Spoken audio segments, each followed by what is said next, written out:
Good morning, good afternoon, and good evening, everybody. Thank you for tuning in to another Supatease video. And in today's video, I'll be covering should you or should you not main a balanced Druid in 10.1 whenever a big patch like this is coming out. It's a really good idea to start scouting out what's going to be available to you in terms of classes or things you might be interested in. Start checking out what's looking strong about them, what's looking weak about them, what could be some red flags, what are some green flags for every specialization, so that you're making the right choice, because usually right at the start of the patch is going to be the least friendly towards catching up and gearing for alts. So you don't want to get locked into something that ends up not being the best fit for you. So Balanced Druid is getting a lot of changes moving into 10.1. I've got a few of them here that we can just talk about. So one of the big things is that they are shifting the power out of Stellar Flare and moving that into your other spells. So what you're going to notice is that your astral power generation is just much higher in this patch, even without using Stellar Flare, which means your ramp is going to be lower,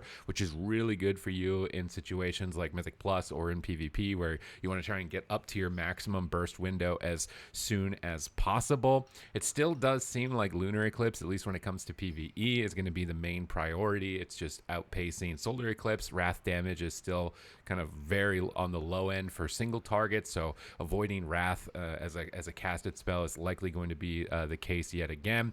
And similarly in PvP, you use Solar Eclipse because you get instant Starfires when you're being attacked, so you use that Eclipse to buff your Star Surge damage. It's not so much about the Wrath casted damage, at least in PvP. It's because it's easier to get into that Eclipse, which is kind of a weird parallel between PvE and PvP, because in PvE it's the opposite. You want to spend all your time in Lunar. In PvP, you're spending most of your time in Solar because it's just easier to get there with instant Starfire. So kind of funny how that works out, but it might mean that they are going to buff Solar Eclipse. And if they do buff Solar Eclipse in PvP, since we use it so much, that is going to be a really nice addition. Still, we'll have to wait and see, because those buffs are obviously not in just yet. You're going to see a significant amount of just overall damage buffs: 20% to Star Surge, 20% to Starfall, 75% to the power of Goldrin, Denizens of the Dream getting damage buffs. They're also buffing Fury of Elune.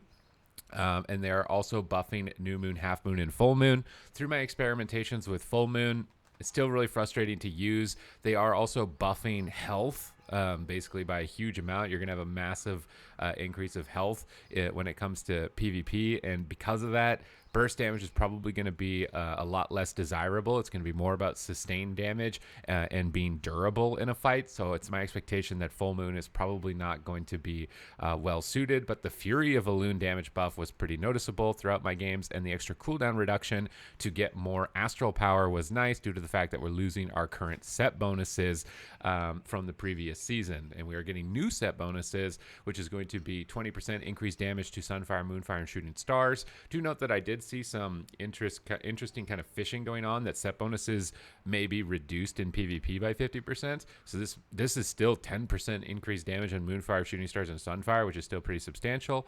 And your 4 set bonus, being Shooting Stars, has a 20% chance to instead call down a Crashing Star, dealing 13% damage and generating you 5 astral power. So a little bit of astral power generation. You can see a lot of focus on dots, which in terms of the meta for Balanced Druid is likely to be really powerful. I was doing a lot of damage throughout my PvP testing up to this point, so my expectation is that Starfall build is going to be even more desirable. An added bonus, due to the fact that set bonuses may be nerfed in PvP, is that most of our tier gear has versatility. You can see the gloves have versatility, the shoulders have versatility, the chest has versatility, and really only the helmet doesn't. But with haste being a priority stat on it and mastery being an all-right secondary stat, we're going to be able to get our set bonuses very easily, unlike possibly some classes, which you may want to be aware of with that change moving forward. So our stat priority isn't completely ruined.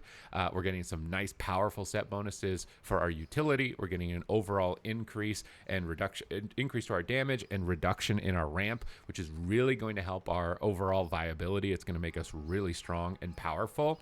And one thing for me personally that's standing out in PvP is that they are targeting a lot of buffs towards our healing spells: Rejuvenation, Swift Mend, and Regrowth.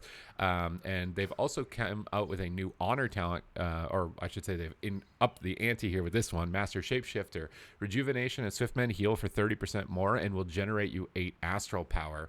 So Rejuvenation and Swift Mend 100,000 heal on Swiftmend, rejuvenation 34,000, not really that substantial, although if you run with Heart of the Wild, it could be quite a big increase. And one of the things about Balance Druid is that it's really lost its hybrid nature. It's almost just like a pure damage dealing spec as opposed to a hybrid. And with these changes in the buffs to these healing spells, it is likely that we're going to see a return to that type of flavor for hybrid play.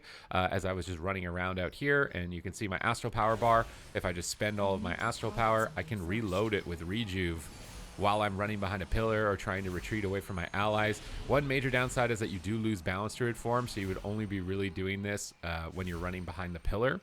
But the fact that you can heal and still maintain your damage is going to be a nice benefit. This will be really good if you're not the primary target. If you are getting attacked, this build will become a lot less viable in my opinion, because you lose Moonkin form obviously. But with Heart of the Wild and with the Swiftmend, we get a 130,000 heal. Our Rejuve is healing for about 8,000, which again isn't very much. When we use Regrowth though, we get a 70,000 heal, which is a lot more substantial than it was in previous patches on my 400,000 health. So our hybrid healing, our ability to assist with our allies is definitely going up.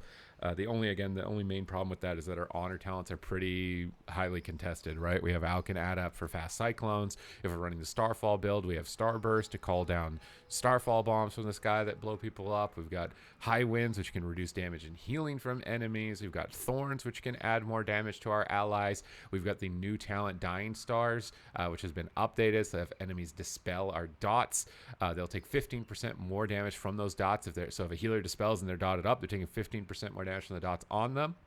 And if they're already vulnerable, it will 50% of the remaining duration will be applied to the Dispeller. So really good for setting up healer swaps. They are buffing stamina though of healers by more than DPS with the changes to the set bonuses of the trinkets. So maybe this talent is going to see less play as a result of that, just because killing healers might be a lot more difficult. The one thing I'm thinking about with this hybrid-oriented way of playing is if the games are about kind of staggering damage, staying alive, and being as durable as possible. This might be a little bit more competitive. If you end up being the target, possibly dropping Swiftmend and Rejuve for Nature's Vigil for more personal healing, and Innervate for your allies, for your healer.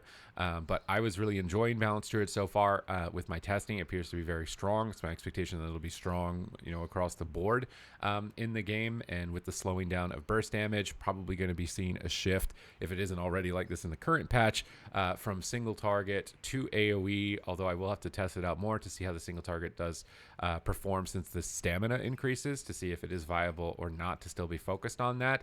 I'm definitely going to be experimenting more with this hybrid nature of play since those recent buffs to our healing spells, because 100k instant heal does seem pretty substantial, especially with the crit nerfs. In the last patch, this would have only been one Obliterate from a Death Knight, not too big of a deal.